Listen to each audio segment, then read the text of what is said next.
ఈ బిజినెస్ ఏదైనా మీ ఊర్లో ప్రమోషన్ చేయాలంటే అది సుమన్ టీవీతోనే సాధ్యం. ఇప్పుడే సంప్రదించండి. హలో నమస్తే, వెల్కమ్ టు సుమన్ టీవీ.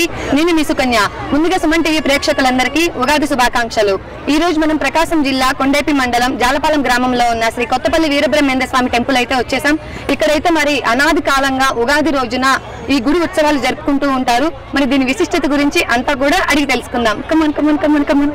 నమస్కారం అండి సార్, చెప్పండి ఇక్కడ ఈ ఆలయ విశిష్టత గురించి, ఇక్కడ జరిగే ఉత్సవాల గురించి మీరు మా సుమన్ టీవీ ప్రేక్షకులకి ఏం చెప్పాలనుకుంటున్నారు? ఇది జాలపాలెం గ్రామము, ప్రకాశం జిల్లా కొండేపి మండలంలో ఉన్నది. ఇది జాలపాలెం గ్రామంలో కొత్తపల్లి బ్రహ్మయ్య అనే ఒక సాధారణమైన వ్యక్తి ఈ కొత్తపల్లి బ్రహ్మయ్య స్వామి.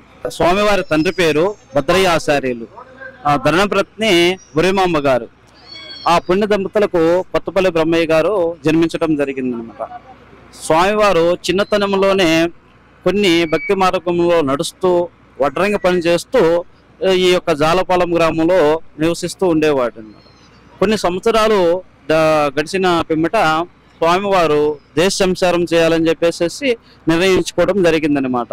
స్వామివారు అట్లా తీర్థయాత్రలు చేసుకుంటూ వెళ్తూ అనుమలగిరి శివరామబ్రహ్మేంద్ర స్వామిని మన భైరవకోన సిఎస్పురం దగ్గరలో భైరవకోన ఉంటుంది అనమాట. అక్కడ శివరామబ్రహ్మేంద్ర స్వామి దగ్గర స్వామివారు ఒక గురు మంత్రాన్ని తీసుకొని దాన్ని తపస్సు చేసుకుంటూ బ్రహ్మంగారి కడప జిల్లాలోనే కందిమలాయపల్లిలో బ్రహ్మంగారి మఠంలో ఆయన దర్శించుకొని మళ్ళీ తిరిగి జాలపాలెం గ్రామం ప్రవేశించడం జరిగిందనమాట. అట్లా ప్రవేశించిన తర్వాత కొన్ని సంవత్సరాల దాకా స్వామివారు ఈ చెట్టు వచ్చేసేసి స్వామివారు ఈ చెట్టుని వేసుకున్నారనమాట. మన ఈ యాప్ చెట్టుని అనమాట. యాప్ చెట్టుని స్వామివారు వేసుకున్నారు అనమాట. వేసుకొని దీని కిందనే స్వామివారి పూజా కార్యక్రమాలు అవన్నీ కూడా ఈ స్వామివారు ఇక్కడే చేసుకుంటూ ఉండేవాడు అనమాట. కొన్ని సంవత్సరాల తర్వాత స్వామివారు నేను పలాని రోజు జీవ సమాధి అవుతానని చెప్పేసి చెప్పడం జరిగింది. స్వామివారి వారసులకి గ్రామ ప్రజలకి నేను ఉగాది రోజు జీవ సమాధి కాదలుచుకున్నాను, నన్ను ఇక్కడ సమాధి చేయమని చెప్పేసి స్వామివారు కోరారనమాట. అప్పుడు గ్రామ పెద్దలు కలిసేసి స్వామివారు మీరు సమాధిలోకి వెళ్తే మేము ఉండలేము కదా అని చెప్పేసి గ్రామ పెద్దలు కలిసి చెప్పడం స్వామివారికి జరిగిందనమాట. అప్పుడు స్వామివారు నేను ఒక విష్ణు స్వరూపంతోనే జన్మించిన వాడిని కాబట్టి నేను జీవ సమాధి కావలసిన సమయం ఆసన్నమైందని చెప్పేసి తక్షణమే సమాధి ఏర్పాటు చేయమని చెప్పేసి స్వామివారు కోరారనమాట. అప్పుడు గ్రామ పెద్దలు స్వామివారి కుమారులు కలిసి ఈ యొక్క జాలపాలెం గ్రామంలోనే ఈ యొక్క మఠం ఉన్న స్థలంలోనే సమాధిని ఏర్పాటు చేయడం జరిగిందనమాట. అంటే ఉగాది రోజు స్వామివారు జీవ సమాధి అయ్యారన్నమాట. అందుకు మనం ఉగాది పండుగ జరుపుకుంటా ఉన్నామన్నమాట.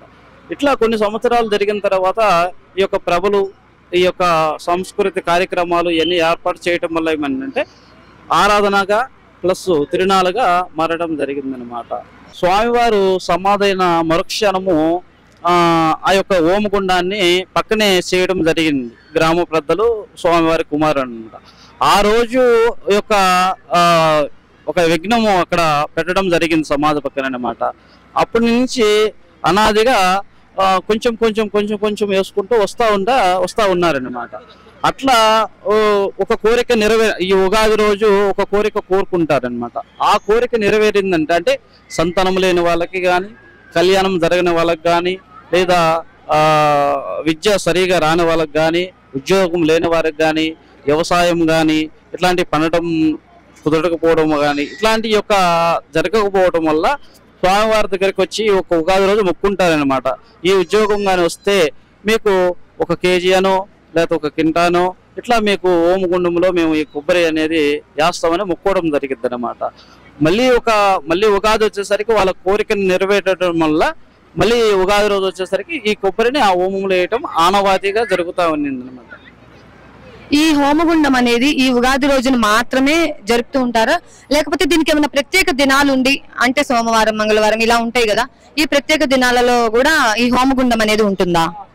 అంటే ఈ ఒక్క ఉగాది స్వామివారి సమాధి అయిన సందర్భంగానే మనం జరుపుకోవడం జరుగుతుంది. ఈ ఉగాది అనేది ప్రతి సోమవారము మన ప్రత్యేక అలంకారాలు, స్వామివారికి ప్రత్యేక అభిషేకాలు, అన్నదాన కార్యక్రమాలు జరుగుతూ ఉంటాయి అన్నమాట. ఒకవేళ ఈ ఉగాది సందర్భంలో కుదరకపోయిన వేళ ఒక సోమవారంలో మళ్ళీ ఇట్లాంటి ఏర్పాటు చేయడం జరుగుతుంది అనమాట. ఆ రోజు యథావిధిగా మళ్ళీ మేము హోమం అనేది వాళ్ళ కోసం మేము మళ్ళీ చేస్తూ ఉంటాం.